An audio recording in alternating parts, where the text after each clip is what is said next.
JNPA के दूसरे phase के उद्घाटन पर बोले मुख्यमंत्री देवेंद्र फडणवीस, महाराष्ट्र बनेगा वैश्विक समुद्री अर्थव्यवस्था का नेतृत्वकर्ता। आज जेएनपीए के दूसरे फेज के उद्घाटन के साथ महाराष्ट्र देश में नंबर 1 पोर्ट इकोनॉमी में बन गया है। अब वधावन पोर्ट बनकर तैयार होने के बाद अगले 100 वर्षों तक महाराष्ट्र भारत का दुनिया की इकोनॉमी का नेतृत्व करेगा। इसके पहले पोर्ट डेवलपमेंट में गुजरात नंबर 1 था, जिसे पछाड़कर अब महाराष्ट्र नंबर 1 हो गया है। Jawaharlal Nehru port authority JNPA के दूसरे फेज का उद्घाटन करते हुए महाराष्ट्र के मुख्यमंत्री देवेंद्र फडणवीस ने दावा किया कि आने वाले समय में महाराष्ट्र देश ही नहीं बल्कि वैश्विक समुद्री अर्थव्यवस्था में अग्रिम भूमिका निभाएगा। फडणवीस ने कहा कि आज हमने इतिहास रचा है। प्रधानमंत्री नरेंद्र मोदी ने पोर्ट विकास का जो विजन रखा था उसका परिणाम हम देख रहे हैं। 2015 में जब पीएम मोदी ने इस परियोजना की आधारशिला रखी थी तब मैं मुख्यमंत्री था। आज यह सपना साकार होता देखना गर्व की बात है। उन्होंने यह भी कहा कि जेएनपीए और वधावन पोर्ट के विकास के बाद महाराष्ट्र कंटेनर हैंडलिंग में देश में नंबर 1 स्थिति हासिल कर चुका है और अब यह दुनिया के शीर्ष 100 बंदरगाहों की सूची में शामिल होने की ओर अग्रसर है। फडणवीस ने कहा कि यह उपलब्धि प्रधानमंत्री नरेंद्र मोदी की अमृत काल विजन का हिस्सा है, जिसके तहत भारत को विश्व समुद्री अर्थव्यवस्था में प्रमुख भूमिका निभानी है। फडणवीस ने आगे कहा कि पीएसए और जेएनपीए के बीच हुआ सहयोग लगातार मजबूत होता जा रहा है और यह साझेदारी आने वाले समय में महाराष्ट्र और देश की अर्थव्यवस्था को नई ऊंचाइयों तक ले जाएगी। अथॉरिटी पर जेएनपीए पर देश का सबसे बड़ा कंटेनर कार्गो का टर्मिनल आज उद्घाटित हुआ है। भारत के प्रधानमंत्री श्री नरेंद्र मोदी जी और सिंगापुर के प्रधानमंत्री श्री वांग जी, इन्होंने एकत्रित रूप से इस टर्मिनल का आज उद्घाटन किया है। इस उद्घाटन के साथ देश का सबसे बड़ा टर्मिनल तो महाराष्ट्र में हुआ ही है, लेकिन देश की सबसे बड़ी कैपेसिटी भी अब महाराष्ट्र में खड़ी हुई है। इससे पहले गुजरात नंबर 1 पर था, 8.2 मिलियन TEU उनकी कैपेसिटी थी। अब महाराष्ट्र की कैपेसिटी 10 मिलियन TEU हो गई है।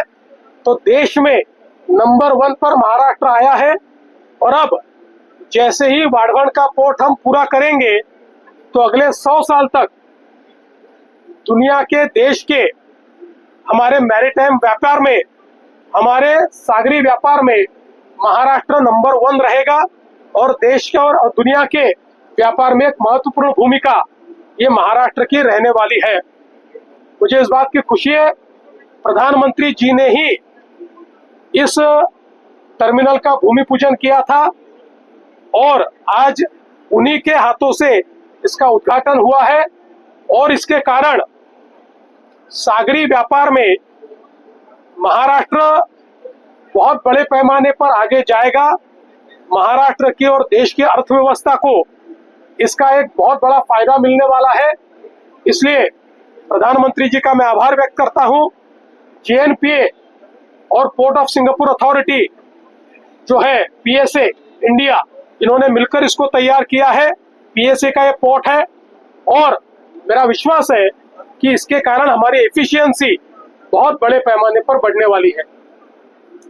कल भारत की जीएसटी काउंसिल ने जीएसटी में जो सेकंड जनरेशन रिफॉर्म्स किए हैं उसके लिए प्रधानमंत्री श्री नरेंद्र मोदी जी का मैं आभार व्यक्त करता हूं और जीएसटी काउंसिल को बहुत बहुत बधाई देता हूं।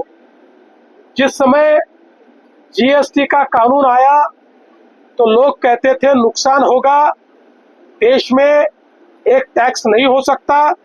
देश में एक टैक्स भी आया और एक अप्रत्याशित इस प्रकार का टैक्स कलेक्शन भी देश ने देखा और इस कलेक्शन में पहले साल से नंबर 1 पर महाराष्ट्र रहा।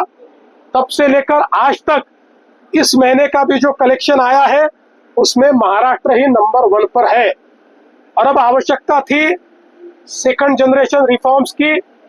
प्रधानमंत्री जी ने बहुत हिम्मत के साथ देश को सेकंड जनरेशन रिफॉर्म्स दिए हैं।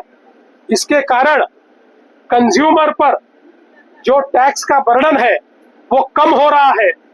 इसके कारण चीजें सस्ती होगी, इसके कारण व्यापार बढ़ेगा, उसके कारण डिमांड बढ़ेगी, उसके कारण प्रोडक्शन बढ़ेगा, उसके कारण रोजगार बढ़ेगा और देश के अर्थतंत्र को एक नया बूस्ट ये सेकंड जनरेशन रिफॉर्म्स देने वाले हैं। और इतिहास में ऐसा बहुत कम देखा गया है कि इनडायरेक्ट टैक्सेस को इस तरीके से कम किया जाना यह अप्रत्याशित है, लेकिन मोदी जी इस प्रकार के निर्णय लेते हैं और देश को आगे ले जाते हैं।